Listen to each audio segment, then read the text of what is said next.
Salut à tous, je suis Mary Maelstrom, bienvenue sur ma chaîne. J'espère que vous allez bien. Je suis ravie de vous retrouver pour cette nouvelle vidéo dans laquelle je vous parle d'un de mes écrits, Le prix de la liberté. C'est parti!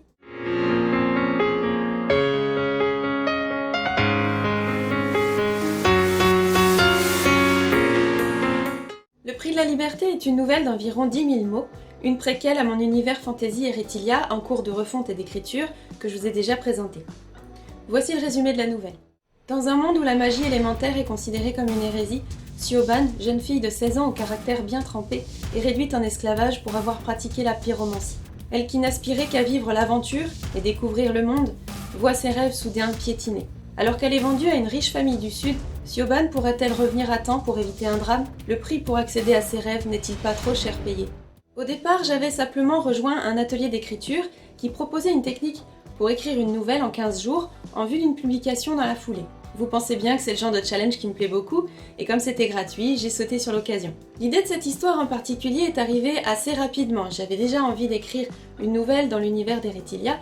Il me fallait trouver quel personnage mettre en avant, à quel moment de l'intrigue, et quoi raconter. Je voulais aussi qu'on le retrouve dans Erethilia. Il me fallait donc un personnage fort et suffisamment atypique pour qu'on ait envie d'en savoir plus sur lui et qu'il nous marque. Le personnage de Siobhan s'est alors imposé. J'espère qu'elle vous plaira autant que j'ai eu de plaisir à l'imaginer et à l'écrire. À terme, vous la retrouverez dans Erethilia en tant que personnage secondaire. Son expérience et son rôle seront importants à ce moment-là. Dans le cadre de l'atelier, Caroline Vermal du Chat de l'écrivain nous guidait chaque jour pas à pas en nous révélant sa technique que je trouve très bien faite et que vous pourrez retrouver en détail dans son guide 15 jours pour écrire votre livre et le publier, dont vous retrouvez toutes les informations en description. Les premiers jours sont réservés au brainstorming, c'est-à-dire jeter en vrac les idées, tout ce qui nous vient sans nous restreindre, sans nous limiter, pour petit à petit faire le tri et dégager les idées qu'on veut retenir. Rien de nouveau ici, c'est déjà ce que vous expliquez dans ma vidéo sur les idées. Les jours suivants permettent d'aller en profondeur dans la construction de notre héros, notre protagoniste, ses objectifs, ses craintes, ses qualités et défauts, ses motivations et surtout son évolution.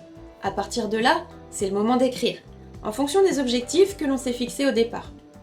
J'avais prévu d'écrire 500 mots par jour et j'ai quasiment tous les jours dépassé les 1000 mots dans des séances d'un peu moins de 2 heures. J'ai terminé d'écrire le premier jet au 9e jour avec environ 9700 mots. Ensuite viennent bien sûr la relecture, réécriture, la correction et éventuellement l'envoi au bêta-lecteur pour avoir un retour constructif et pouvoir corriger le tir ensuite, fignoler les corrections. C'est aussi le moment de rédiger le résumé, le pitch qui servira de 4e et donner envie au lecteur de lire votre livre. Il vous faudra également une couverture attirante, parce qu'on sait tous qu'un livre n'est rien sans sa couverture. Je vous laisse ici avec un petit extrait de la nouvelle, mais avant ça, je vous remercie d'avoir regardé cette vidéo. Si celle-ci vous a plu, vous connaissez la chanson, pouce bleu, abonnez-vous, etc. Je vous dis à la semaine prochaine pour une vidéo chronique. Bye bye!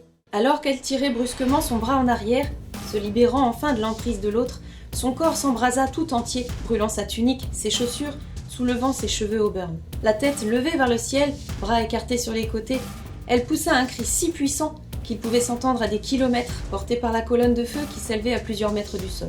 La guerrière recula prudemment vers son dragon pour laisser la place à la jeune femme de relâcher tout son potentiel, sans crainte d'être vue ou arrêtée. Dans son cri, Siobhan exprima toutes les épreuves de ces derniers jours, toutes les émotions contenues, tout son chagrin, tout l'espoir balayé, arraché par la milice et cette loi absurde contre les mages élémentalistes.